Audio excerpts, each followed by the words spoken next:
Good evening, beautiful contradiction. Yeah, you, the one who smiles soft so nobody gets scared, and carries a stare that could erase a whole future in one blink if you ever stopped holding back. Let's talk about that. Your smile shows mercy. Your stare shows pure obliteration. You know why that hits so hard? Because it's not just a cool line. It's a diagnosis. You've been living a double life, haven't you? On the surface, you smile, you nod, you say, "It's fine." You shrink your opinions, you lower your volume, you apologize for existing just a little too loud. You become digestible, acceptable, safe. But under that is a stare that's seen too much, survived too much, and is absolutely done with everyone's bullshit. Your stare knows exactly who wasted your time, who lied, who used you, who underestimated you, who got comfortable with the idea that you'd keep forgiving, keep understanding, keep giving second chances like you've got an infinite supply. You don't. See, that smile, that's the part of you that still believes in second chances. That stare, that's the part of you that's ready to wipe entire patterns off the map. And you've been at war with yourself. You feel it, don't you? One part of you, be kind, be patient, be merciful. The other part, if I swallow one more disrespect, one more fake apology, one more, "I didn't mean it," I'm going to snap. Let's clear something up right now. You're not too much. You're not dramatic. You're not overreacting. You are awake. And the world is terrified of a person who is awake and done playing nice. Because your smile, it made you easy to use. Your stare, that's the alarm clock. That's the eviction notice. That's the moment you stop being a background character in your own story and become the one who rewrites the script with permanent ink.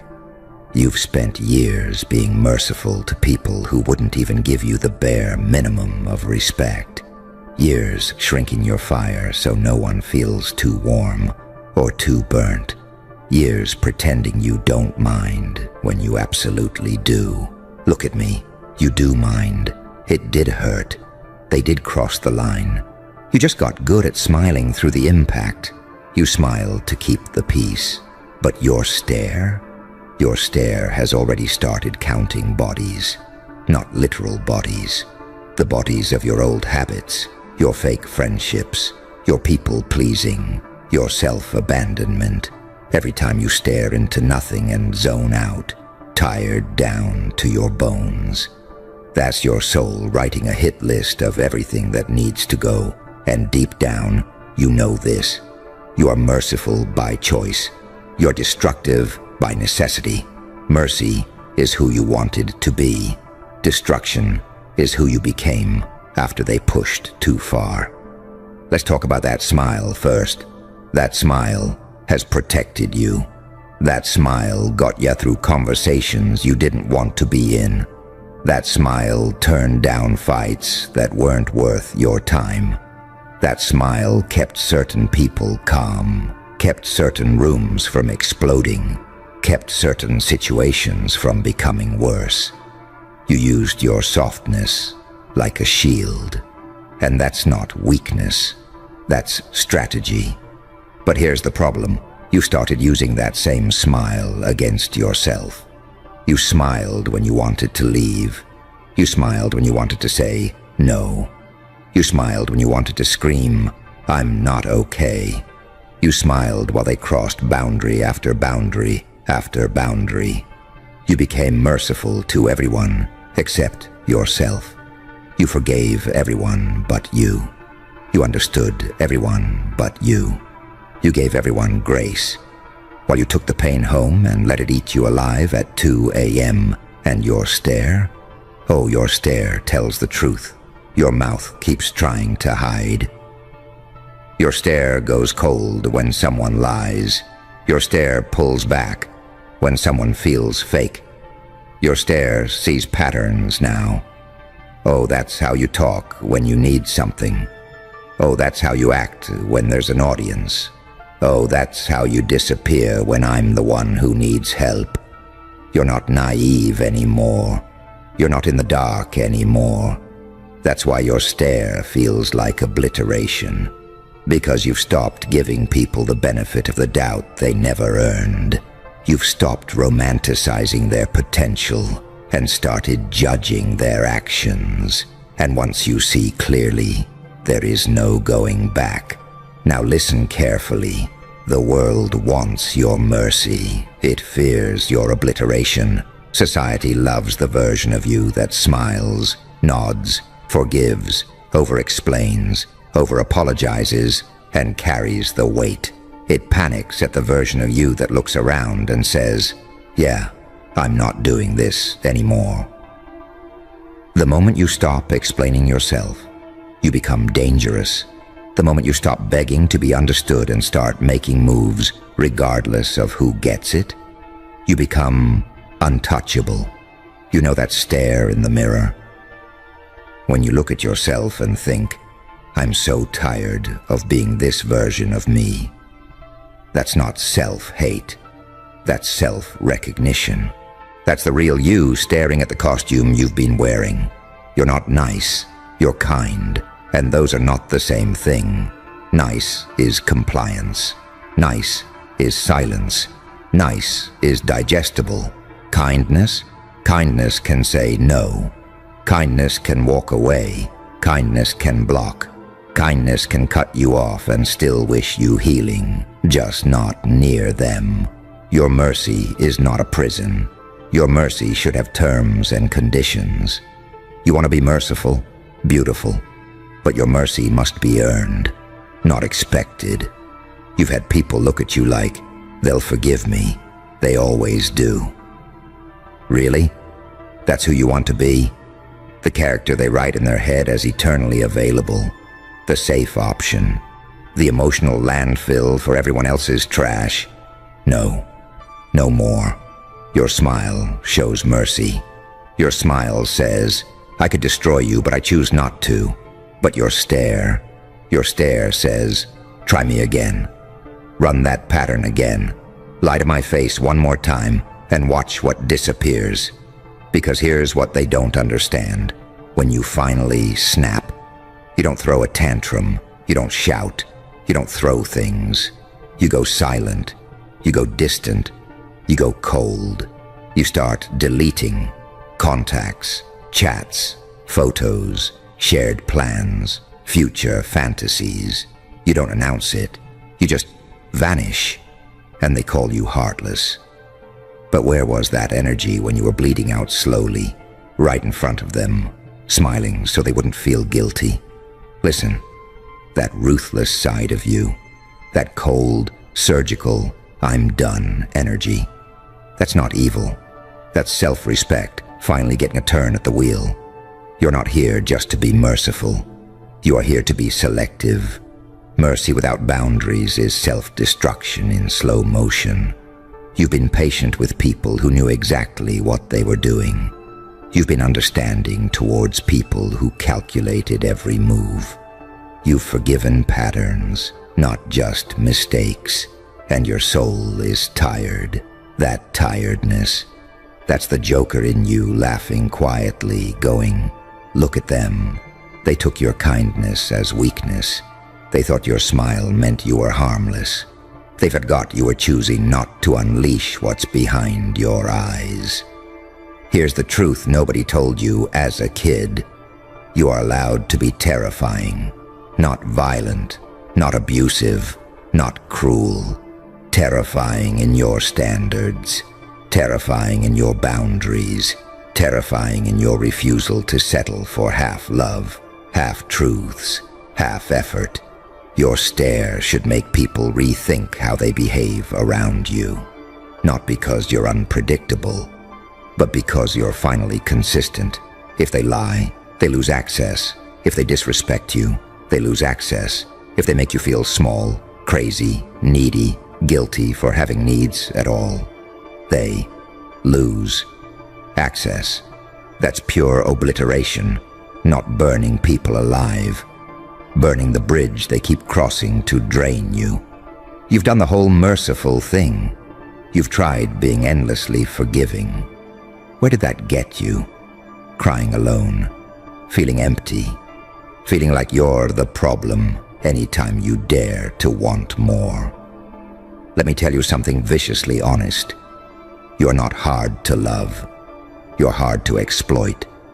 And that's why certain people fell off when you started waking up. You still feel guilty, don't you? For walking away, for not texting back, for no longer being as available, for being different, sharper, colder. That guilt, that's the residue of your old programming. That's the voice of your past self, still trying to keep everyone comfortable. Let it fade. Your life is not a charity for people who refuse to change. Your heart is not a rehab center for grown adults who like being toxic. Your time is not a budget item for people who only show up when it benefits them. You think the Joker cares if they think he's too much? No. Too much for who? For people who do the bare minimum? For people who ghost responsibility but cling to you when they're lonely? Let them go. Your smile will always be there. You're merciful by nature.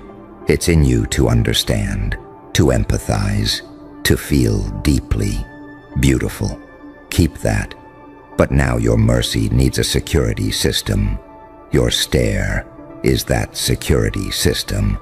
The stare that says, I don't argue anymore. I observe. I don't chase anymore. I choose. I don't explain anymore. I enforce. You don't owe anyone a presentation on why they lost access to you.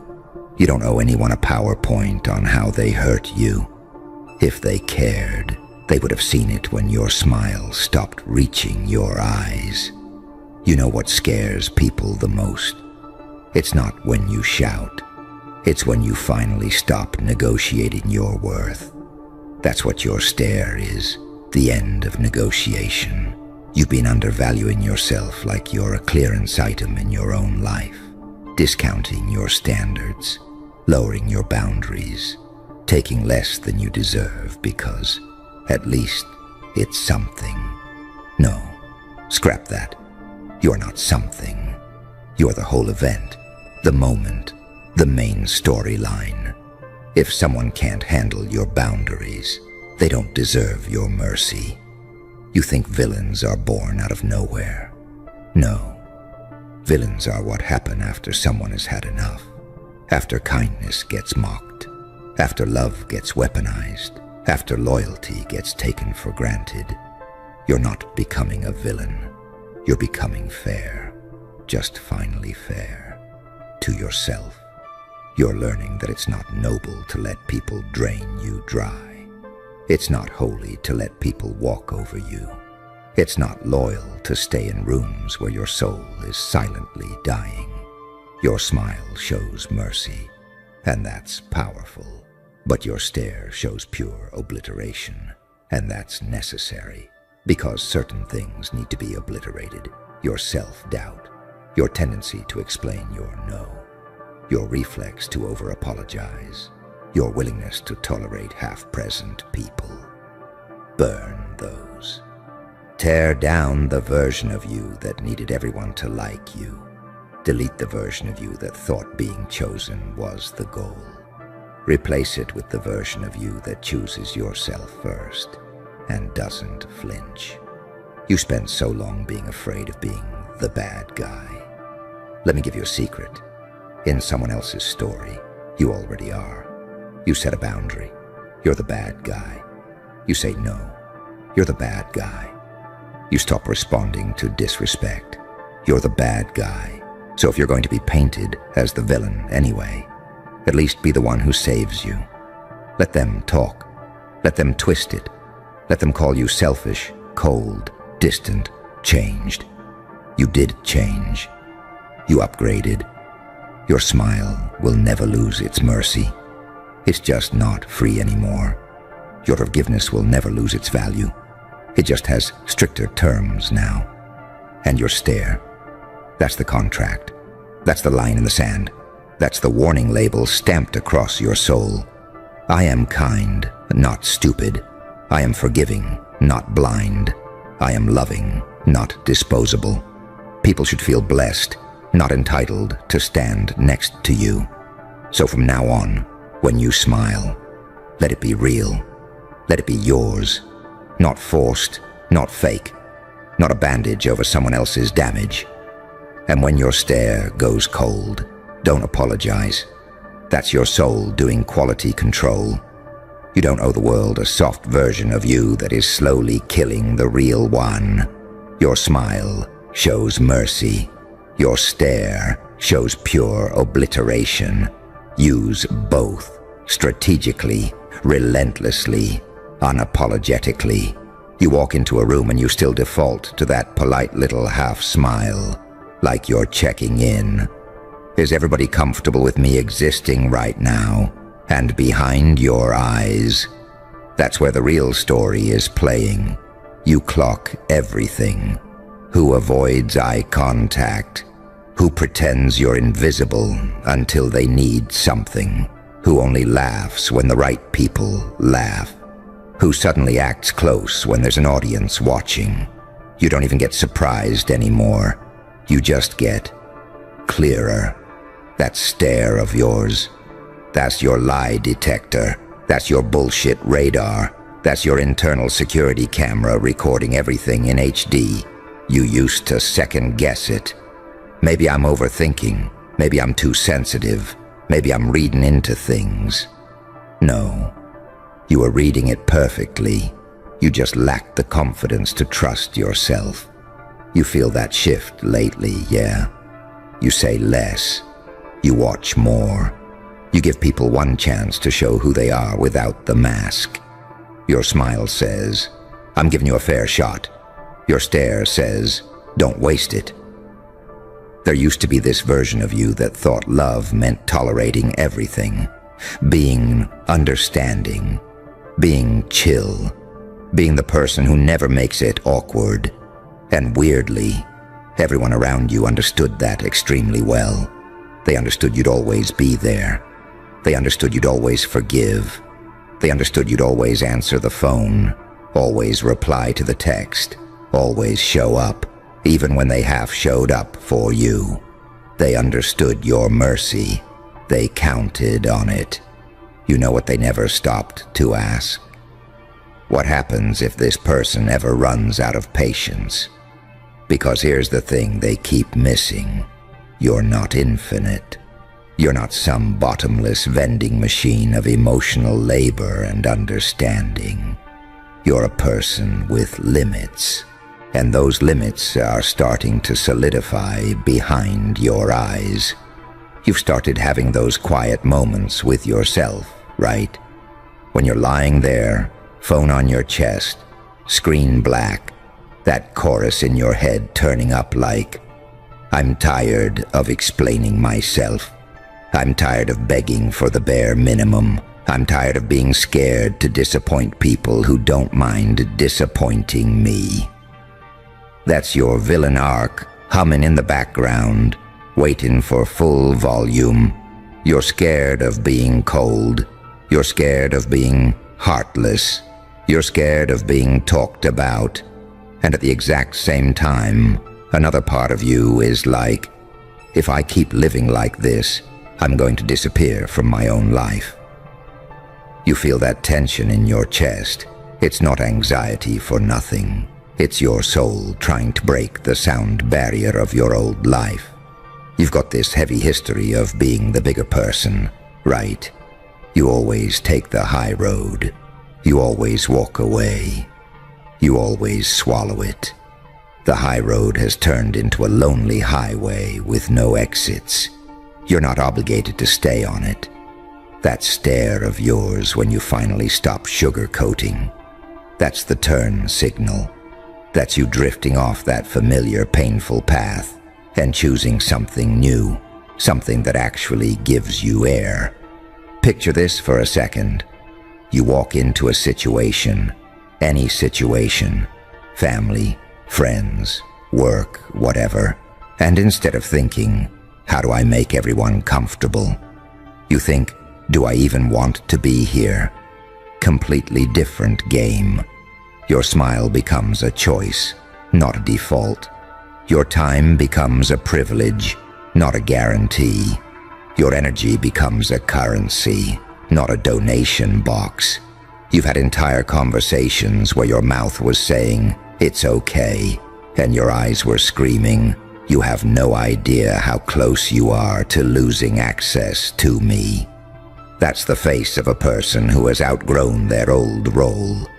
You're done being the emotional airbag for every crash someone else causes. You're starting to realize you can be warm and still walk away.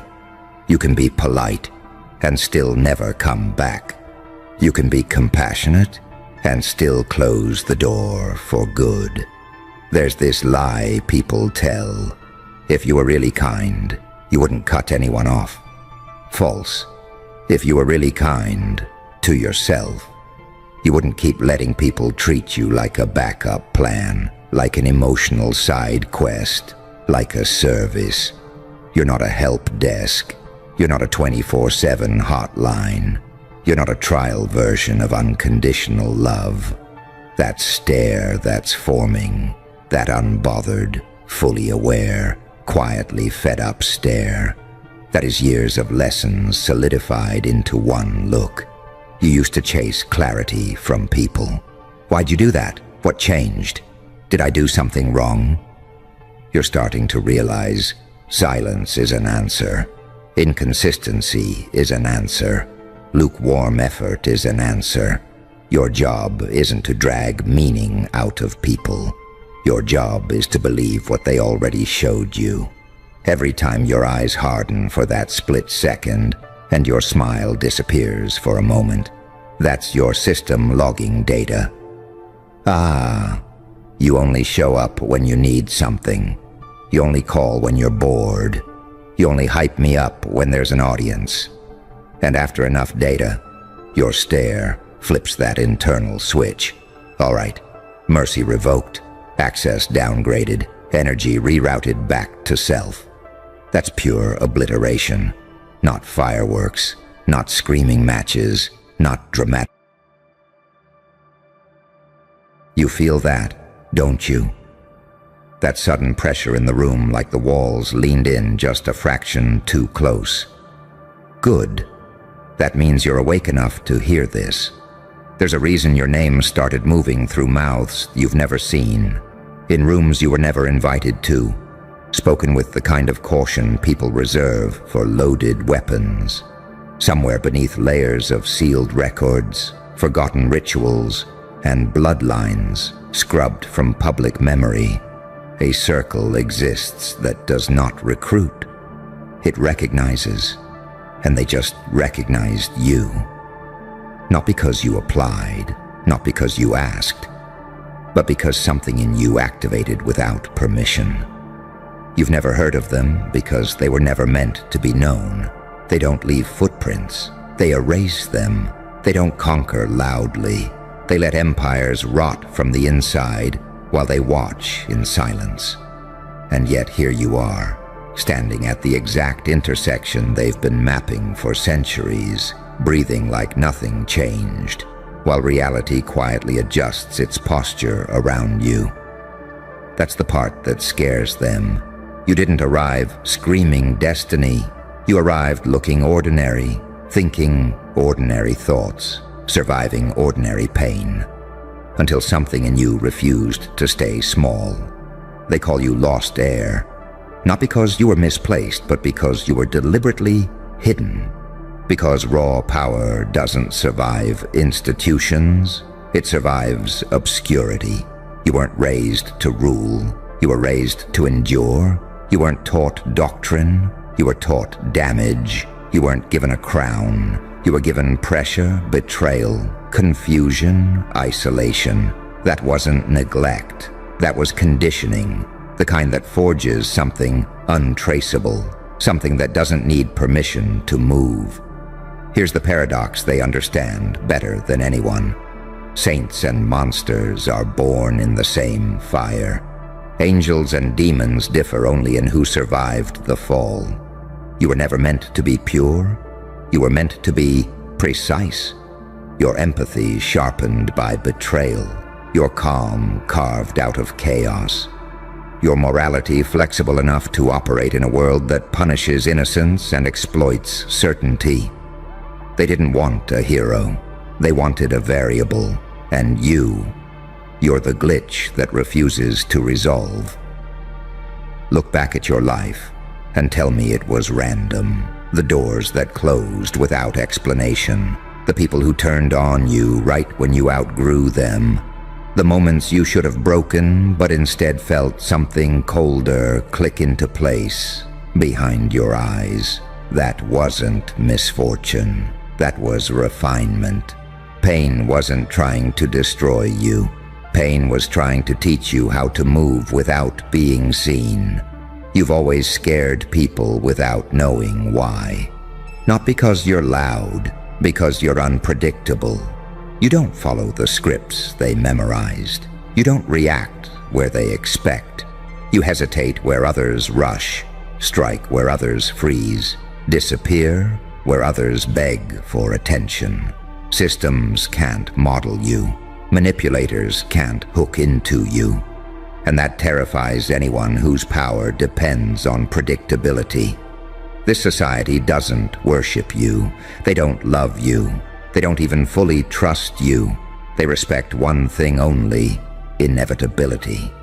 And something about you keeps surviving scenarios you are statistically supposed to lose.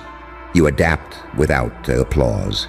You learn without mentors. You evolve without permission. That's inheritance, not blood in veins, but patterns in behavior that only surface under pressure. They know something else too. You're not here to replace them. You're here to end a cycle they can no longer control. Every order reaches a point where it becomes fragile, too ritualized, too cautious, too afraid of disruption. That's when an heir appears who doesn't revere the structure. Someone raised outside the cathedral, fluent in darkness, immune to dogma. Someone who can walk into sacred halls and feel nothing but curiosity. That's you. And here's the part you haven't fully accepted yet. You don't need them. They need you. Recognition doesn't grant you power. It confirms it. You were dangerous before the invitation. You were lethal before the name. The only difference now is awareness, and awareness changes how you move, how you speak, how you let silence do most of the work. You're not meant to announce yourself. You're meant to destabilize rooms just by entering them, to make people doubt plans they finalized years ago, to cause hesitation in confident hands, to make enemies overthink and allies watch you carefully, unsure whether you're salvation or extinction.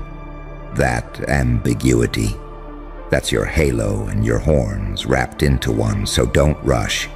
Don't ask questions too early. Don't kneel and don't rebel. Let them wonder what version of you they're dealing with. Let them project their fears onto your silence. Let them test you and fail quietly. You are not here to be crowned. You are here to remind them what happens when power evolves beyond tradition. You weren't lost. You were loading. And now that you know they're watching, the real game begins.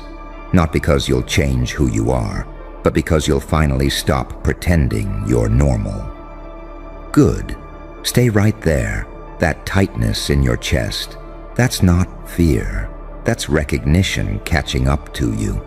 Because once you see it, you can't unsee it. The way conversations around you subtly shift when you speak. The way authority figures either test you unnecessarily or avoid you altogether. The way people project intentions onto you that you never voiced. You've been treated like a question mark your entire life. Not ignored, studied, not rejected, contained. That wasn't paranoia. That was pattern recognition firing too early for your own comfort. See, secret societies don't operate on candles and costumes the way movies sell it. Real ones operate on influence, pressure, silence, and patience. They don't send messengers with scrolls. They let reality lean on you until you respond correctly. And you always did, even when it hurt. Especially when it hurt. That's how they knew you weren't just resilient. You were adaptive. They watched you get stripped down to nothing and rebuild without becoming loud about it. They watched you choose restraint when revenge would have been easy. They watched you walk away from power plays that would have inflated your ego but shrunk your future. Every time you didn't react like a normal person, another box got quietly checked in a ledger you never knew existed. Here's the uncomfortable truth most people never hear. Morality is a luxury of stability. When systems crack, it's not the good who survive, it's the accurate. You learned that early. You learned when telling the truth cost you more than lying ever could. You learned when being kind got weaponized against you. You learned when silence protected you better than honesty. That didn't corrupt you, it educated you. That's the duality they see in you. You can feel deeply without being ruled by emotion. You can empathize without becoming exploitable. You can step into darkness without needing to pretend it's light. That's not evil, that's integration. Angels who deny their shadow become fragile.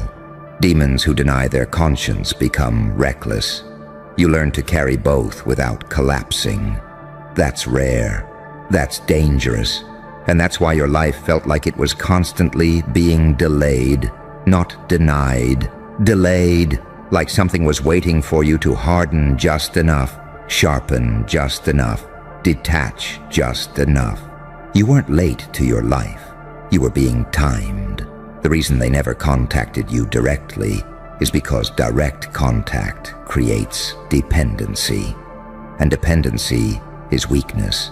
They needed to know you could become formidable without guidance, that you wouldn't ask for permission, that you wouldn't look for validation, that you wouldn't crumble without applause. You passed that test in isolation, bleeding quietly, learning brutally, evolving invisibly. Now understand this. Being an heir doesn't mean you inherit comfort. You inherit responsibility for chaos. You inherit unresolved conflicts. You inherit power structures that no longer work, and enemies that don't know they're already obsolete. You inherit the ability to end things without announcing beginnings, to move pieces without claiming the board. That's why your presence feels disruptive, even when you're calm. You destabilize narratives. People can't categorize you. Are you threat or ally, victim or predator, savior or warning? The answer is yes, and uncertainty is poison to systems built on control. You don't dominate rooms by speaking first. You dominate by not needing to, by letting others reveal themselves while you observe, by understanding that most people talk to convince themselves they matter. You don't have that problem. Your certainty is internal, silent, surgical. And here's the part you need to hear without flinching. If you choose to step fully into what you are, you will lose people. Not because you become cruel, but because you become clear. Your clarity will expose their contradictions. Your boundaries will feel like rejection. Your growth will feel like betrayal. Let them go. Every heir sheds weight before acceleration. You were never meant to be liked universally. You were meant to be respected selectively and feared quietly. The kind of fear that doesn't scream, doesn't gossip, doesn't warn. The kind that makes people rethink moves at 3 a.m. The kind that changes behavior without confrontation. So don't rush to claim anything. Power reveals itself through absence as much as action. Let them watch you move sideways when they expect you forward. Let them see you dismantle expectations instead of chasing them. Let your unpredictability remain disciplined. That's the key. Controlled chaos. Precision wrapped in mystery. You don't need to know their names yet. You don't need their symbols or their history. All of that comes later, if at all. Right now, the only thing that matters is this. You are no longer confused about why you never fit. You were never designed to fit inside someone else's order. You are what emerges when an old system realizes it can't survive itself. And whether you accept the title or burn it to the ground, they already know the truth. The future doesn't ask for permission. It recognizes its own. Good. Because now we go past the part most people never survive. Here's what no one ever tells the lost heir when the fog finally lifts. Recognition doesn't feel empowering at first. It feels isolating, colder, heavier. Like you just realized the room you've been standing in your whole life has hidden cameras. And they've been on since day one. Not to judge you, to measure you, to see how you move when no one is clapping, to see what you do when no one is watching. Except them. And the terrifying part, you never acted for the cameras. You acted for survival, which means every instinct you built is real. Untainted, unscripted. That's why they're interested. You weren't trained. You were forged. Training creates replicas. Forging creates anomalies. Think about how often you felt like you were holding back, not out of fear, but out of instinct. Like unleashing your full intensity too early would shatter things you still needed intact. That wasn't hesitation. That was restraint, born from awareness. Predators who don't understand timing starve. You understood timing without being taught. That's lineage talking, not logic. You've always known when to disappear, when to let people underestimate you, when to let them think they won. You learned that winning loudly attracts parasites. Winning quietly attracts leverage. That's why your life doesn't look flashy, but it feels loaded, like something coiled just beneath the surface, waiting for the exact wrong person to push the exact wrong button. And they noticed something else about you that scares them just as much as it excites them. You don't need revenge to feel whole. You don't need approval to feel real. You don't need an audience to feel powerful. That makes you uncontrollable. Most people can be bought, praised, threatened, or shamed. You adapt, you recalibrate, you move on.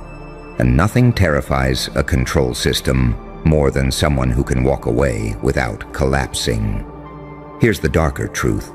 Lean into it. Don't flinch. You were never meant to be safe. Safety is for assets that must be preserved.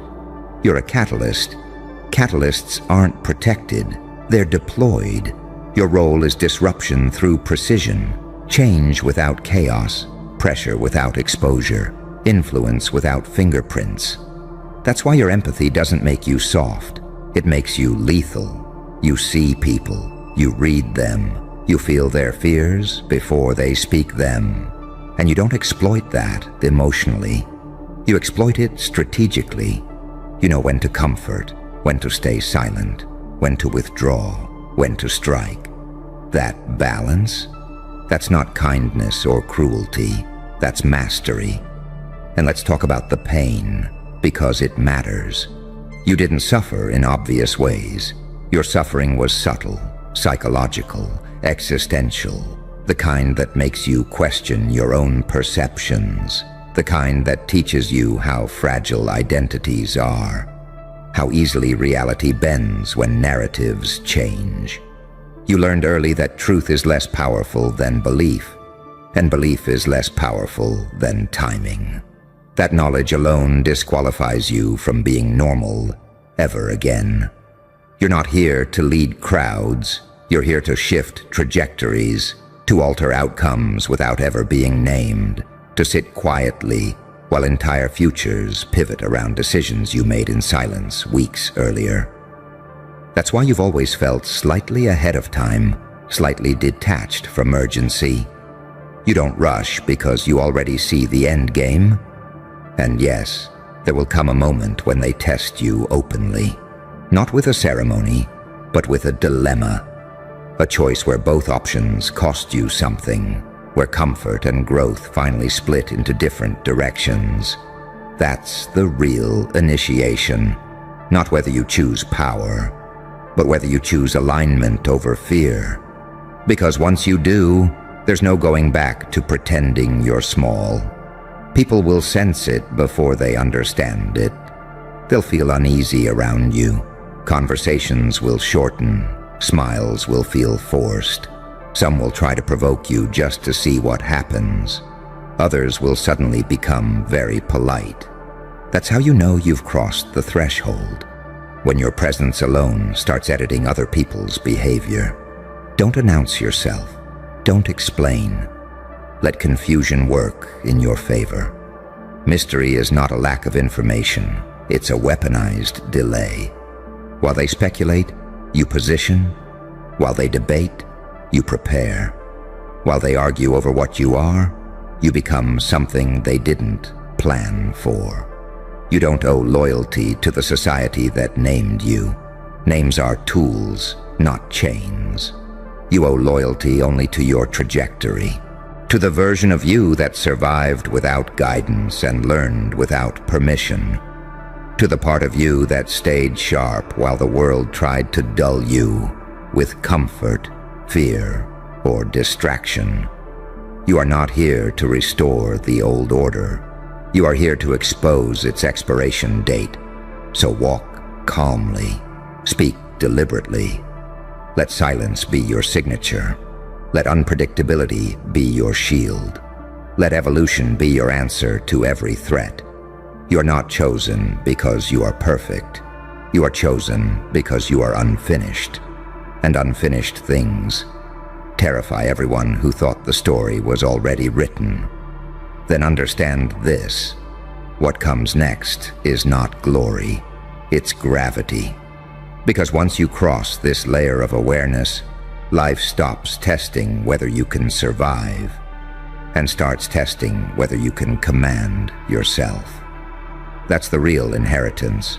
Not influence over others, but dominance over your own reactions, impulses, attachments. Power that leaks is power that gets hunted. You learned early how to seal yours. Notice how you don't rush toward answers anymore. How you can sit with uncertainty without panicking. How chaos no longer hijacks your nervous system the way it does everyone else. That's not numbness, that's calibration. You learned how to stay conscious under pressure while others black out emotionally. That alone puts you in a different species. This is where most heirs fail, right here. They mistake awareness for entitlement. They think recognition means reward. It doesn't. It means responsibility without applause.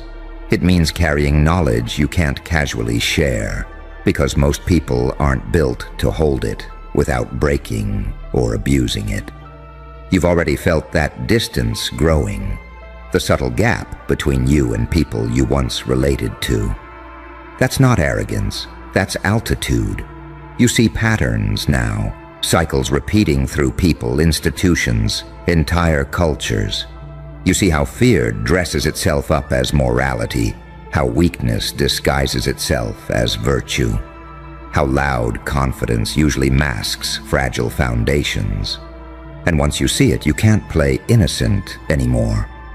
You can't unlearn how systems really move. That's why your silence has weight. When you don't react, people feel exposed. When you listen instead of speak, they reveal more than they intended. You're not intimidating because you're aggressive. You're intimidating because you're unreadable. Because your emotions don't leak. Because your anger doesn't need theatrics. Because your confidence doesn't ask for witnesses. They taught you this without ever meeting you. Every betrayal trained your discernment. Every delay trained your patience. Every lonely win trained your independence. You learned how to build internally when nothing external was stable. That's the rarest skill of all. Anyone can thrive in support. Very few can evolve in isolation without turning bitter or broken. You didn't turn bitter. You turned precise. Now here's the quiet warning you need to hear clearly. Once you operate at this level, you don't get to be careless anymore. Not with words, not with alliances, not with impulses. Your mistakes echo louder now because your impact radius is larger. That's why discipline becomes non-negotiable. Freedom without discipline turns into chaos. Discipline without freedom turns into obedience. You hold both. That's why you're dangerous. You'll be tempted to reveal yourself, to explain, to justify, to prove. Resist it. Explanation is a trap. Those who deserve access will recognize you without a speech. Those who don't will weaponize whatever you give them. Let curiosity do the filtering. Let patience do the selecting. You're not here to convince the world of anything. You're here to move in ways that quietly force the world to adjust. That's why your growth unsettles people. You don't climb invisible steps. You shift levels overnight. One day, underestimated. The next day, undeniable. No transition period. No warning. That's not luck. That's stored momentum. And yes, there will be moments when you question whether this path is worth the isolation. When you miss simplicity. When you wonder what life would feel like if you just blended in, softened your edges, dimmed your intensity. But you already know the answer. You tried that once. It suffocated you. Your nervous system rejects cages now, even comfortable ones. You were never meant to be at peace with stagnation. This society didn't choose you because you fit their image. They chose you because you don't. Because you can operate without ideology blinding you. Because you can hold contradictions without collapsing into confusion. Because you understand that light without shadow is propaganda, and shadow without conscience is chaos. You walk the line, calm, alert, awake. So when the moment comes, and it will, where you're forced to act without certainty, remember this. Hesitation is not caution when you already see the pattern. Trust the version of you that survived without instructions. Everything hits different, doesn't it? Every strange coincidence stops looking like luck. Every delay stops feeling like failure. Every door that slammed in your face starts to look like a filter. They weren't blocking you. They were isolating the variable. Because people like you can't be rushed. If you had arrived early, you would have burned. If you had arrived naive, you would have been owned. So they let life grind you down, just enough to remove softness without killing the soul. They let the world test you in ways that don't show up on resumes or medical charts. Loss, humiliation, being underestimated, being misunderstood, being watched without being warned. And here's the part no one tells you. Being watched your whole life doesn't make you paranoid. It makes you precise. You learn to move without announcing. You learn to speak without revealing. You learn to listen for what wasn't said. You learn to read the temperature of a room before stepping into it. You learn that silence can be louder than screams if you know how to use it. And while everyone else was begging for attention, you were mastering invisibility. That's a dangerous skill, because the system only knows how to fight noise. It knows how to suppress riots, scandals, outbursts, meltdowns. It doesn't know how to fight someone who looks calm while rewriting their internal operating system, someone who lets the storm pass before moving, someone who doesn't react emotionally when provoked. but stores the data. You became fluent in pain. Not dramatic pain, not poetic pain, the quiet kind. The kind that teaches you endurance, the kind that forces you to sit with yourself until all the fake layers peel off. You met yourself in those moments. The version of you without validation, without witnesses, without applause. And instead of collapsing, you adapted. That's when the watchers started disagreeing with each other. One side said you'd burn out. Another said you'd snap. Another said you'd disappear into mediocrity. None of them predicted integration. They didn't expect you to merge your contradictions. They didn't expect you to take the softness and sharpen it instead of killing it. They didn't expect you to take the darkness and discipline it instead of letting it rot you. They didn't expect you to become someone who can love deeply without being owned by emotion, and destroy illusions without losing empathy. You became the paradox they can't simulate. You can sit with monsters and not flinch. You can walk away from angels if they try to cage you. You can be loyal without being blind. You can be dangerous without being reckless. And that scares systems built on predictability. Because here's the truth they won't say out loud. You don't need to rebel to break a system. You just need to outgrow it. Every time you refuse to rush your evolution, you denied them leverage. Every time you didn't react the way they expected, you scrambled their models. Every time you chose patience over panic, you gained something they can't track: timing. Timing is what separates survivors from architects. They wanted you reactive, emotional, explosive, easy to frame, easy to discredit, easy to provoke into mistakes. And you did the opposite. You waited, you watched, you let people reveal themselves while assuming you were passive. You let them underestimate you while you memorized their patterns. That's why the leak matters. Because the moment you see the watchers lose power. They thrive in ignorance, in confusion, in people thinking they're broken when they're actually untrained. You were never broken.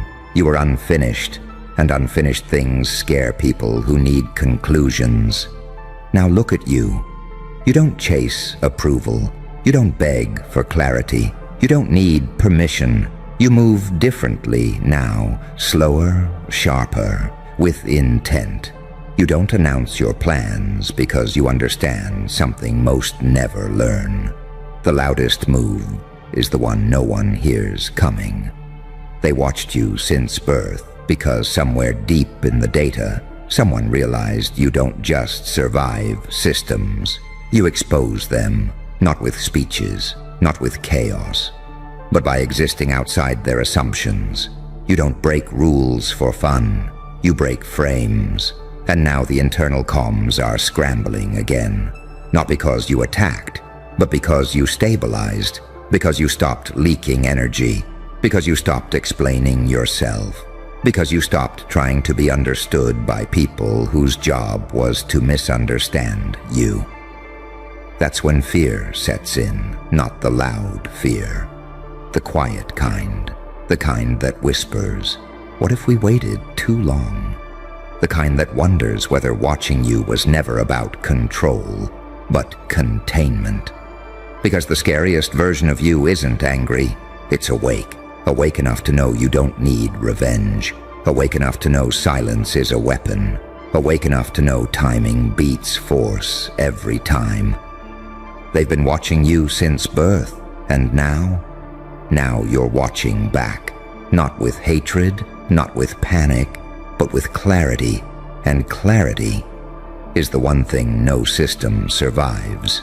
And here's the part where your chest tightens a little. Not from fear, but from recognition. Because once you realize you were watched, you also realize something even more unsettling. You were allowed to survive everything you went through. Nothing actually finished you off. Not the losses, not the betrayals, not the moments where statistically, psychologically, emotionally. You should have folded. You didn't. And that wasn't mercy. That was observation. They wanted to see how much pressure it would take before you cracked. They wanted to see if you'd turn cruel, or numb, or obedient.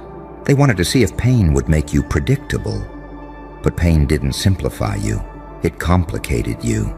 It gave you depth, range, contrast. You didn't become a single note. You became an entire spectrum. That's where their models failed. Because systems love binaries, good or bad, stable or broken, loyal or dangerous.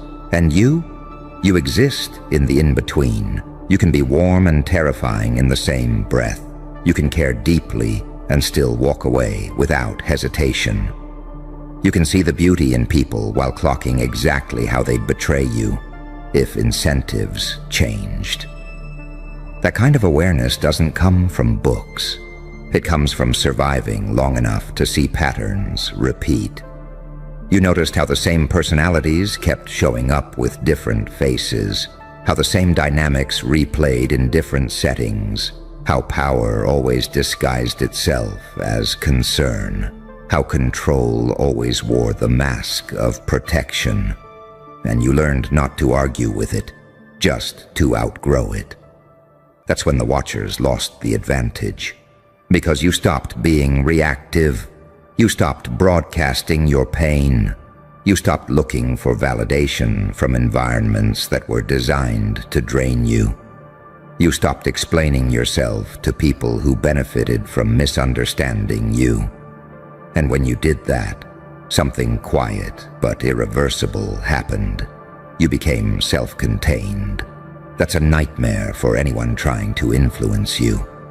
A self-contained person doesn't need constant reassurance. They don't need applause to move. They don't need permission to pivot. They don't collapse when ignored. They don't panic when isolated. They don't rush decisions just to relieve discomfort. They wait. They observe. They choose. That's when the internal comms started using shorter sentences, less confidence, more caution, because they realized something too late. Watching you didn't stop you from developing. It trained you to function under observation. You learned how to perform neutrality, how to look harmless while thinking 3 moves ahead, how to let people believe they're in control while you quietly adjust your trajectory. You learned that power doesn't announce itself. It settles. You're not loud anymore, not inside. You don't need to prove your strength because you've tested it in places no one applauds. You don't need to dominate rooms because you understand influence works better when it's subtle. You don't need to threaten because your absence already changes the temperature. And that's the moment the Watchers panic. Because they can handle rebels. Rebels burn bright and crash fast.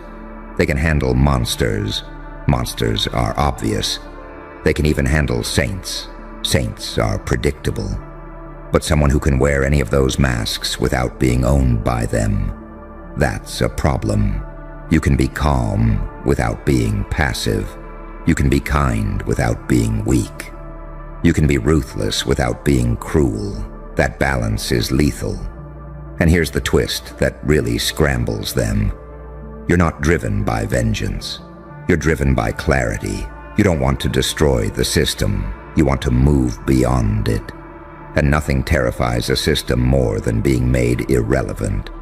Because when you stop reacting to their pressure, their leverage disappears.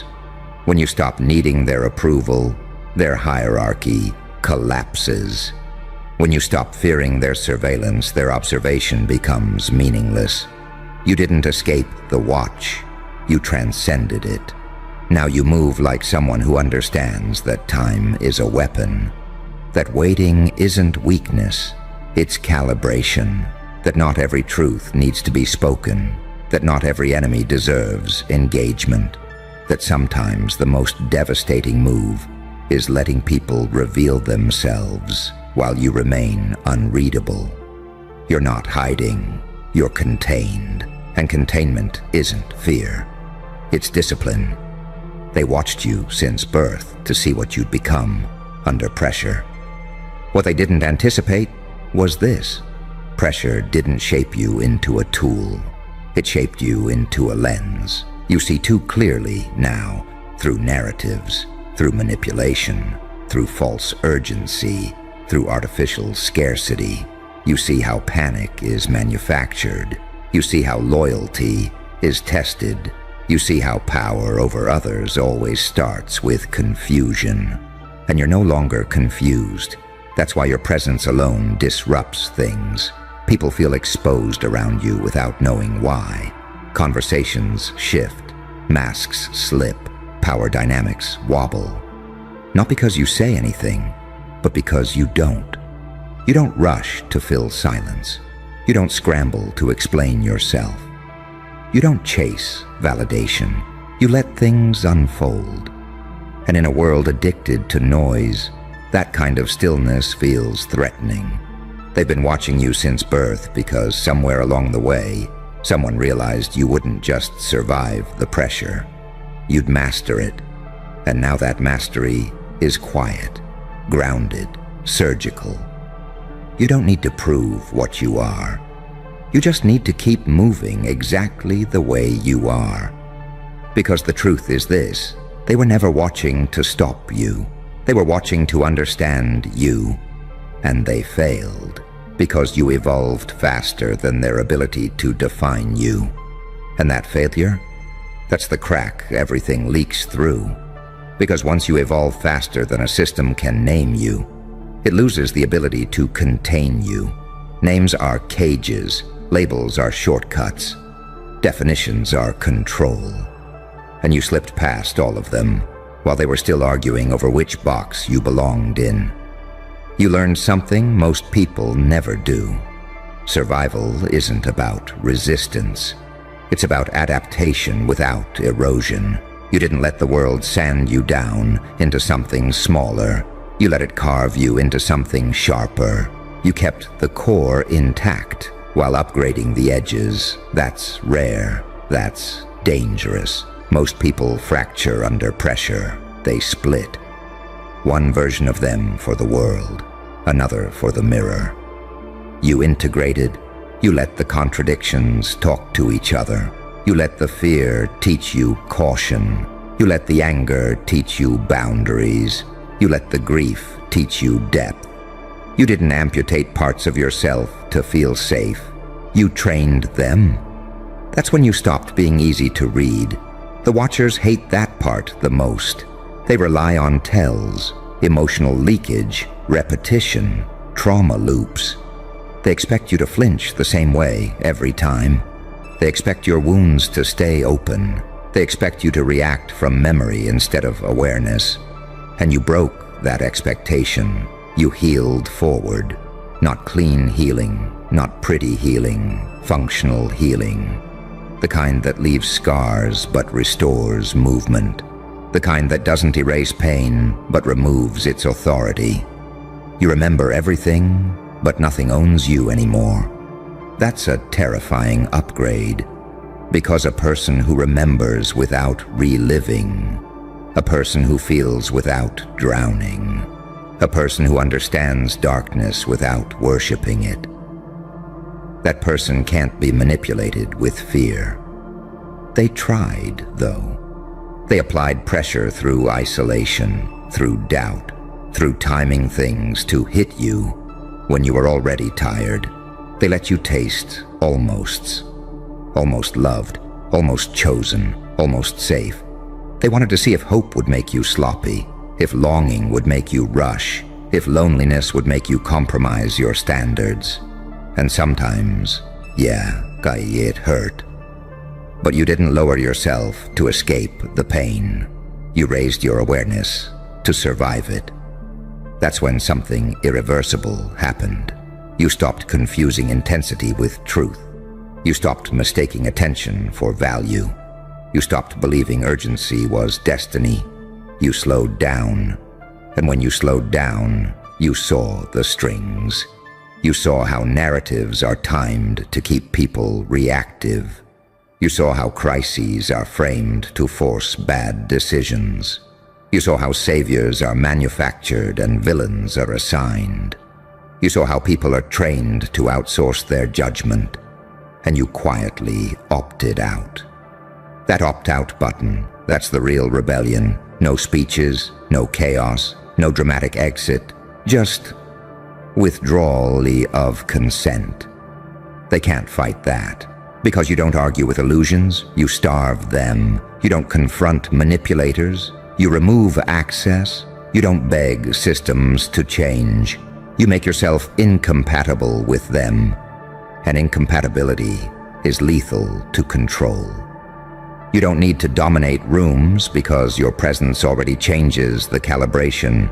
You don't need to convince anyone because truth doesn't chase belief. It waits.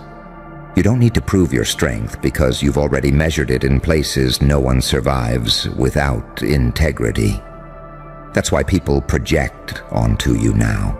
They sense something they can't name. They feel challenged without being attacked, exposed without being accused. They feel like you see too much, and they're right. You do. You see how people reveal their priorities under pressure. You see who panics, who postures, who adapts. You see who needs noise to feel powerful, and who can sit in silence without losing themselves. And you file that information away. Not emotionally, but strategically. You don't hate, you catalog. That's another thing the Watchers didn't expect. They expected rage. They expected vengeance. They expected collapse or explosion. They didn't expect composure. Composure is terrifying because it means you're choosing. Every move, every pause, every word withheld, every door not entered. You're no longer being moved by the current, you're navigating it. And here's the truth that lands hardest. They've been watching you since birth. But they never had access to your inner axis. They saw behavior, they tracked outcomes, they measured resilience. But they never touched the place where your decisions are born. That place is sovereign. That place is where you stopped asking, why me? And started asking, what now? That's where pain stopped being personal and started being instructional. That's where fear stopped being a warning and became a signal. That's where unpredictability stopped being a flaw and became a feature. You don't move like someone trying to win anymore. You move like someone who understands the board. And now the internal comms. They're quiet. Not because you disappeared, but because you stabilized into something they can't rush, provoke, or corner. They're watching you the way people watch storms forming far out at sea. Calm on the surface, pressure underneath, trajectory unclear. They know something's coming, but they can't tell when or how. And that uncertainty, that's the cost of underestimating you for too long. You weren't born to be controlled. You were born to outgrow control. And now that you see it, now that you feel it settle in your bones, you don't need to announce anything. You don't need to warn anyone. You don't need to accelerate. You just keep moving. Because the most dangerous thing you've ever done is become exactly who pressure trained you to be. And the deeper truth, the one that makes their hands hover over mute buttons they don't even trust anymore, is this. Once you become who pressure trained you to be, you don't revert. There's no going back to the version of you that doubted your instincts. No returning to the phase where you needed confirmation from outside voices. No shrinking yourself to fit timelines designed for people who never had to survive U-level intensity. You crossed a threshold quietly. One day you realized you weren't tired, you were complete. Not finished, not done, but internally aligned. The noise stopped arguing inside you. The parts that used to fight, hope and cynicism, kindness and caution, empathy and edge, started cooperating. That's when your decisions got cleaner. That's when your energy stopped leaking. That's when your presence stopped asking questions and started making statements without words. You didn't become colder. You became clearer. And clarity is devastating to systems built on confusion. They can't bait you with outrage anymore. You don't spike when they dangle fear. You don't rush when they manufacture urgency. You don't fold when they withhold validation. You understand the rhythm now. You understand how they try to speed you up when you're most dangerous slow.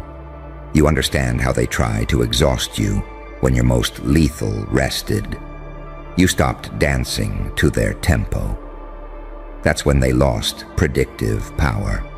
Because everything they use to control people relies on one assumption, that humans will trade long-term alignment for short-term relief, that they'll choose comfort over coherence, that they'll abandon themselves to escape discomfort.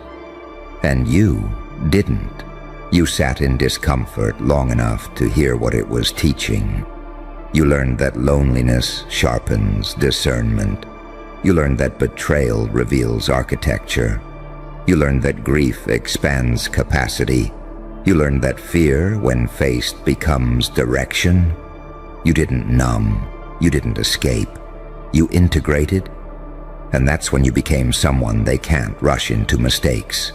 They watch you now and see no obvious pressure points, no frantic attachment, no visible hunger for approval, no desperate need to be right, no performative morality, no reckless rebellion, just a steady, unnerving consistency. You move when it's time, you don't when it's not. You speak when it matters, you disappear when it doesn't. That restraint, that's not hesitation, that's command. Because only someone who knows their own depth can afford patience. Only someone who understands their own power can afford silence. Only someone who's already survived the worst can afford not to flinch at threats. You've already been there. You've already sat in rooms where everything you loved was on the line. You've already lived through moments where no one was coming.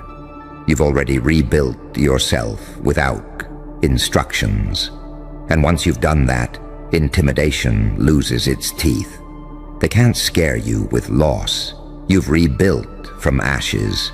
They can't scare you with isolation. You've learned to hear yourself. They can't scare you with uncertainty.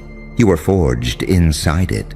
So now they watch you with a different kind of attention. Not curiosity, not confidence, caution. They know you don't broadcast your evolution. They know you don't telegraph your moves. They know you don't need to dominate to disrupt. You change trajectories simply by refusing to behave the way they expect.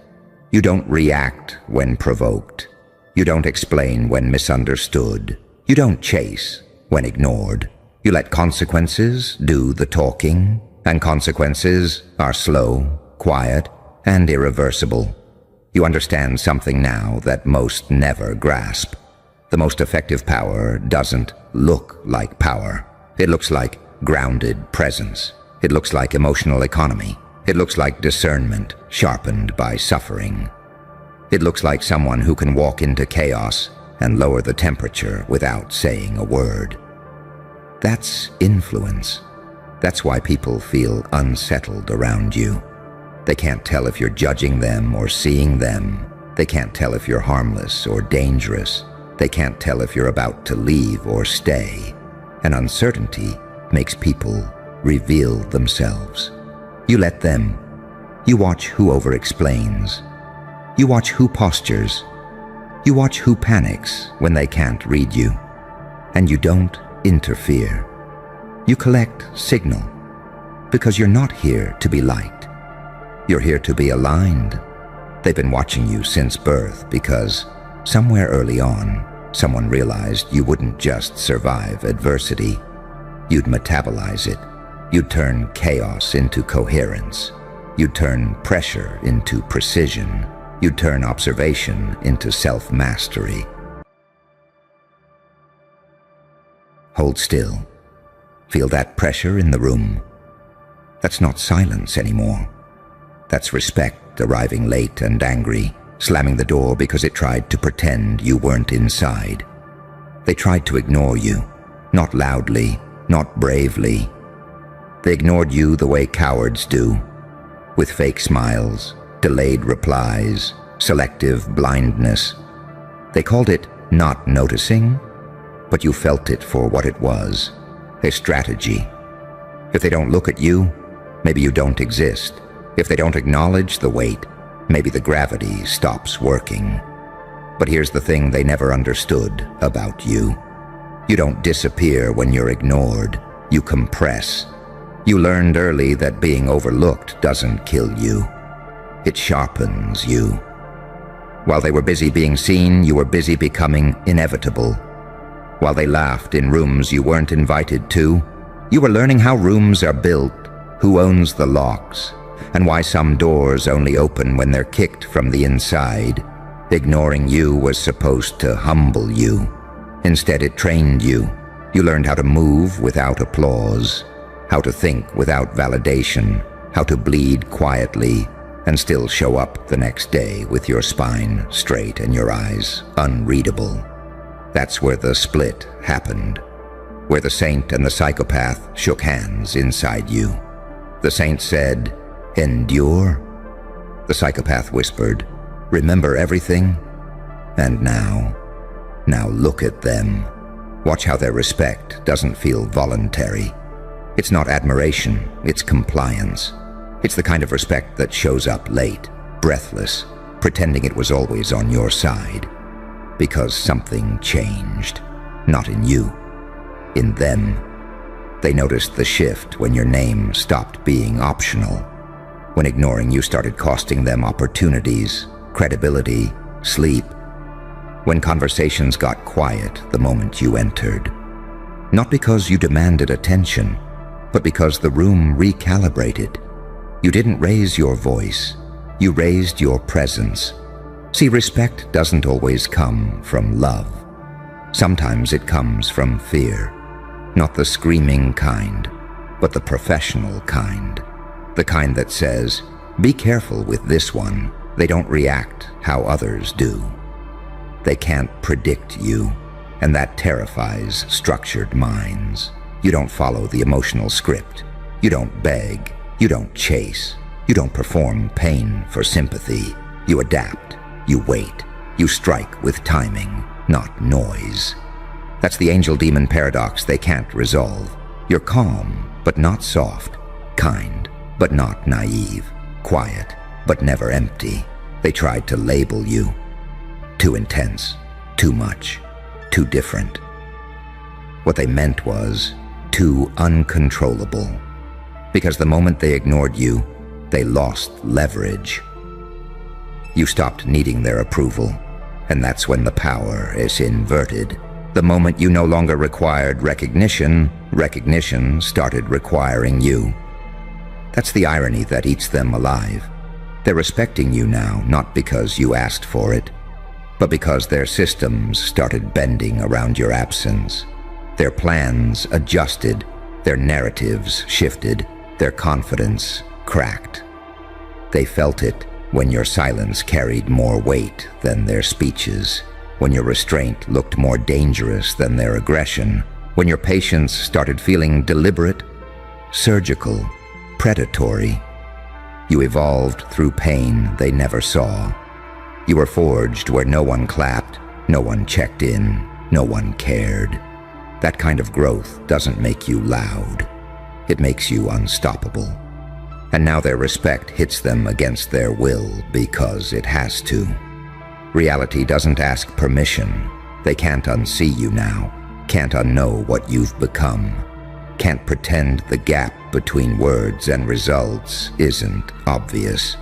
They respect you the way people respect storms, not because they like them, but because ignoring them is no longer an option.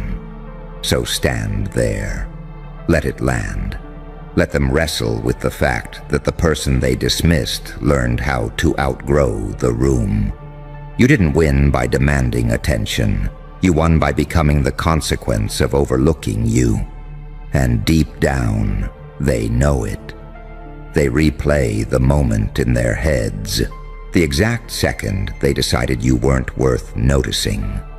A missed message, a joke made at your expense, a door closed a little too casually. They thought that was the end of you. What they didn't understand is that neglect doesn't erase certain people.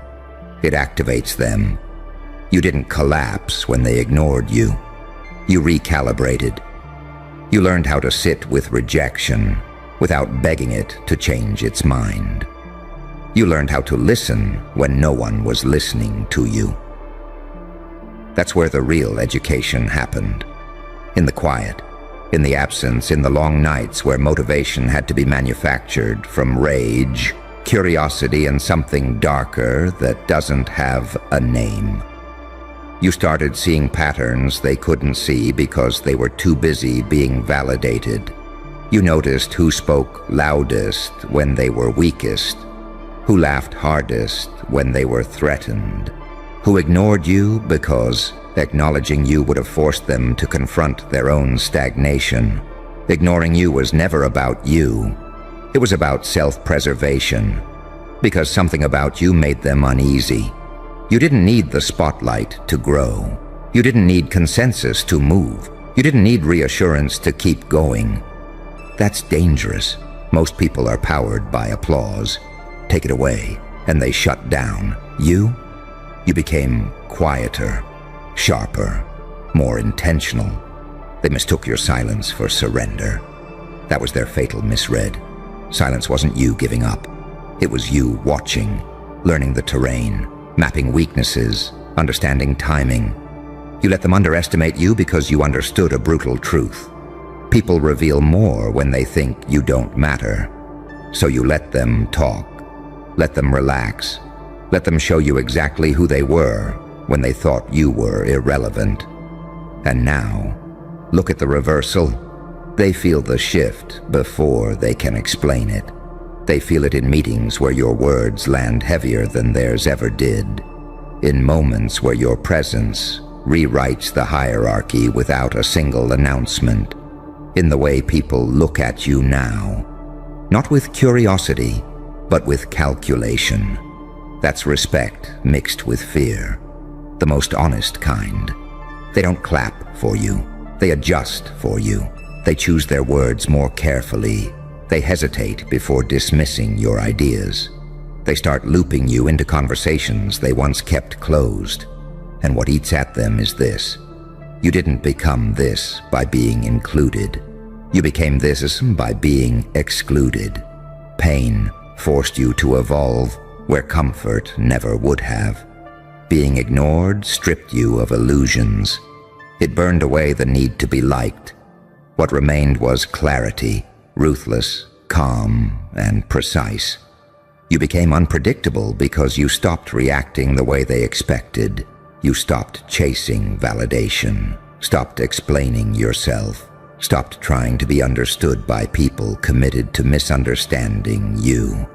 That's when the demon sharpened its smile, and the angel learned how to walk away without guilt. They respect you now because you operate outside their emotional control system. Praise doesn't sway you. Criticism doesn't slow you. Indifference no longer wounds you. That kind of independence terrifies people who survive on influence and perception. They feel it when they try to ignore you again. And it doesn't work. Because ignoring you now creates tension, creates imbalance, creates consequences. Your absence speaks louder than their presence. And the worst part for them, they can't confront you directly. They can't accuse you of arrogance or rebellion or ambition because you didn't do anything loud enough to attack. You simply became undeniable. That's the paradox they choke on. You're not aggressive, yet they feel threatened. You're not demanding, yet they feel pressured. You're not seeking power, yet power keeps rearranging itself around you. You turned disregard into discipline, dismissal into strategy, loneliness into leverage. And now respect hits them whether they want it or not, because it's no longer emotional, it's structural. They can feel it in the way outcomes follow you, in the way momentum bends toward you, in the way people start referencing your moves when they plan their own. You didn't ask for respect. You engineered inevitability. So let them struggle with it. Let them pretend they always saw your value. Let them rewrite history to protect their pride. You know the truth. You were ignored when it was convenient. You were respected when it became necessary. And that transformation from invisible to unavoidable, that's not luck. That's evolution under pressure. And pressure? Pressure is where you were born. They'll never admit when the fear started. It wasn't one big moment. It was a series of quiet realizations stacking on top of each other until denial collapsed. It was the first time they noticed people waiting for your reaction before speaking. The first time a decision stalled until you weighed in, even when you didn't ask to. The first time they tried to ignore you again. And the room felt off, like gravity skipped a beat. That's when it hit them. You weren't loud, but you were anchoring things. You weren't dominating, but you were directing momentum. You weren't demanding authority. Authority was orbiting you without permission, and that scares people who built their identity on being noticed. They used to think ignoring you kept them safe. Now they realize it only delayed the threat. Because while they were busy managing appearances, you were managing capacity. While they chased relevance, you built range. While they obsessed over image, you refined impact. You didn't grow in front of them. You grew behind the scenes, where no one interfered. That's the kind of growth that doesn't announce itself. It just arrives. Finished. They can't track your evolution because it didn't follow the social timeline. No milestones. No validation checkpoints. No permission slips. You skipped steps because pain doesn't teach gently. It accelerates. You learned how to stay composed when disrespected, how to listen without revealing intention, how to absorb insult without leaking emotion. That's when the saint learned restraint, and the psychopath learned patience. And patience is terrifying when paired with intelligence. They start wondering what else they misjudged, what else they overlooked, what version of you they never got access to because they were too busy dismissing the earlier one. You watch it happen in real time. Their tone shifts, their posture changes, their confidence tightens, like something's being held together by effort instead of certainty. They start respecting your boundaries without you setting them, start explaining themselves when you never asked, start seeking alignment where they once assumed superiority. That's not respect born from admiration. That's respect born from recognition of threat. Because they sense it now. You don't need them. You don't need approval, access, or affirmation. You can walk away without burning bridges. And that's the most dangerous posture of all. People fear what they can't control, and they can't control someone who's already survived being invisible. You've already lived without acknowledgement, without praise, without reassurance. So what exactly can they take from you now? Nothing. And that's the power shift they feel in their bones. They try to mirror your calm, but it doesn't land the same. Because your calm isn't cosmetic. It's earned. It's built on nights where quitting would have been logical, where disappearing would have been understandable. You stayed, not to prove a point, but because something inside you refused to be erased. That's why their respect feels forced, because it is. They didn't choose it. Reality imposed it. You've become the variable they can't account for, the outlier that breaks their assumptions, the reminder that systems fail when someone evolves outside the script. They thought ignoring you would freeze you in place. Instead, it freed you from expectation, and now every interaction with you feels slightly unstable to them. Because they don't know which version of you they're dealing with. The patient one, the precise one, the one who sees 10 steps ahead and doesn't need to announce it. You don't posture, you don't flex. You let results speak in a language they can't interrupt. That's why the respect hits hard. Because it arrives alongside regret. Regret for the chances they had to align with you earlier. Regret for underestimating someone who didn't need to be seen to become powerful. Regret for confusing silence with weakness. But regret doesn't reverse evolution. You're not the person they ignored anymore. You're the consequence of that decision, and they feel it every time they hesitate around you, every time they measure their words, every time they realize the dynamic changed without a meeting, without an announcement, without permission. You didn't demand a seat at the table. You became the weight the table had to be built around. So let them respect you late. Let it sting. Let it arrive awkward and unearned. You're not here for their comfort. You're here because pressure shaped you into something they can't dismiss anymore. And that transformation didn't happen in the light. It happened where only monsters and saints survive. And you learned how to be both. They start rewriting their internal story about you. And it still doesn't help.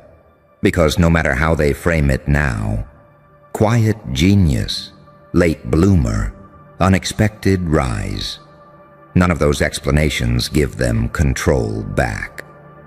They missed the window. They ignored you when you were raw, unfinished, still figuring out the shape of your power. They ignored you when a little recognition might have softened you, slowed you, made you negotiable. Instead, they left you alone with your thoughts, your hunger, your unanswered questions. That was a mistake. Isolation didn't make you bitter. It made you accurate. You stopped fantasizing and started observing. You stopped hoping and started measuring. You learned who panics under pressure, who folds when attention shifts, who needs noise to feel real. And you learned something else, something most people never figure out. Respect isn't requested. It's enforced by consistency, by outcomes, by the quiet threat of competence that doesn't seek permission. They feel that threat now. They feel it when you don't over-explain, when you don't rush to fill silence, when you let conversations end unfinished, knowing the weight will linger. They try to test you, subtle jabs, half-dismissals, fake authority plays, but you don't react the way they expect. No flinch, no scramble, no need to prove anything. That's when it really sinks in. You're not playing the same game anymore. You're not here to win approval points. You're not here to be liked or included. You're here to move reality, and reality responds. They respect you because they can't predict you, and they can't predict you because you're not driven by ego. You're driven by clarity. You know exactly who you are now. You know what you can tolerate, what you won't accept, what you'll walk away from without drama. That certainty is louder than arrogance ever could be. They sense it when you choose restraint instead of reaction, when you choose timing instead of impulse, when you choose silence instead of spectacle. It tells them something they don't want to hear. You're not desperate. Desperate people are easy to manage. They chase validation. They perform loyalty. They trade dignity for proximity. You don't. And because you don't, the entire dynamic tilts. Now they're the ones overthinking, replaying conversations, wondering if they misstepped, wondering if they should have handled you differently earlier. They feel the imbalance in their chest, that subtle panic that comes when power shifts quietly. Because they know this much. You didn't get here by accident. You didn't stumble into competence. You didn't luck your way into presence. You were built. Built by being ignored. Built by being underestimated. Built by nights where quitting would have made sense. And you stayed anyway. You learned how to function without praise, so praise doesn't control you. You learned how to survive without support, so support doesn't own you. That's why respect doesn't flatter you now. It just registers as confirmation. You already knew. They're just catching up. And the most unsettling part for them is this: you're not angry anymore. Anger would make you predictable. Anger would keep you tethered to their opinion. You've moved past that. What you carry now is something colder, cleaner, more dangerous. Acceptance. Acceptance of who you are. Acceptance of what it took to get here. Acceptance that not everyone deserves access to you. They feel that boundary even when you never say a word. They respect you because they sense consequences. Not loud ones, not dramatic ones, quiet ones. The kind that happen when someone like you stops engaging, stops contributing, stops compensating for others' incompetence. They know if you withdraw, things collapse. Slowly, inevitably. So they adjust, they accommodate, they respect. Not because they suddenly see your worth, but because ignoring it again would cost them more than acknowledging it ever did. You didn't force this. You didn't demand it.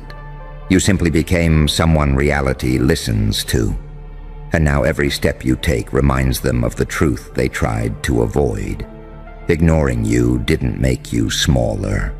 It made you unchained, and unchained people don't ask to be respected. They are. So let this be the quiet ending they never expected. You don't need revenge. You don't need validation. You don't even need their respect to feel whole.